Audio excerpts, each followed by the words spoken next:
के बारे में आपको अहम खबर से आगाह करेंगे। कराची डिफेंस में पुलिस एहलकार के कत्ल का मुकदमा दर्ज कर लिया गया है। क्लिफ्टन पुलिस ने कत्ल दहशतगर्दी दफात के तहत मुकदमा दर्ज किया है। कत्ल में मुलव्वस मुल्जिम साबिक डिप्टी कमिश्नर का बेटा है। खुर्रम गुलजार हमारे साथ मौजूद हैं। पुलिस इस बारे में मजीद क्या बता रही है, उनसे जान लेते हैं। जी खुर्रम। जी, क्लिफ्टन पुलिस ने शहीद पुलिस एहलकार के कत्ल का मुकदमा दर्ज कर लिया है। कत्ल दहशतगर्दी की रफात के तहत ये दर्ज किया गया है।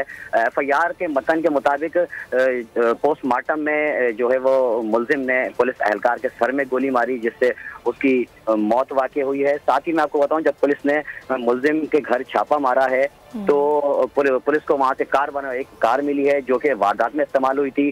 पता चला है कि मुल्जिम वहां बंगले पे अपनी कार छोड़ के और दूसरी वाइट कलर की कार जो बताई जा रही है उसमें वो फरार हुआ है। पुलिस ने बंगले से जो है वहां के चौकीदार को हिरासत में लिया है और उससे पूछताछ की जा रही है, जबकि जो मुल्जिम है घर से दीगर असला भी मिला है। साथ ही जो है एयरपोर्ट और दीगर जो। अगर आपको ये वीडियो पसंद आई तो लाइक पर क्लिक करें।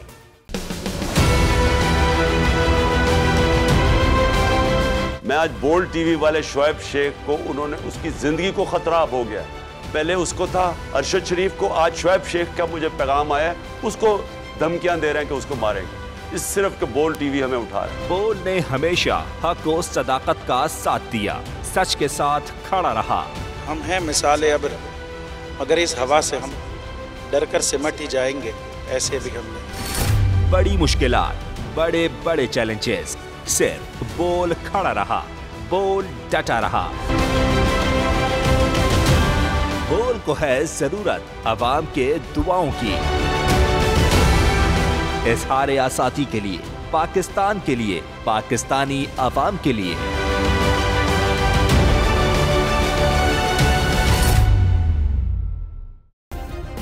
सब्सक्राइब करें और बेल दबाएं ताकि कोई खबर रह न जाए।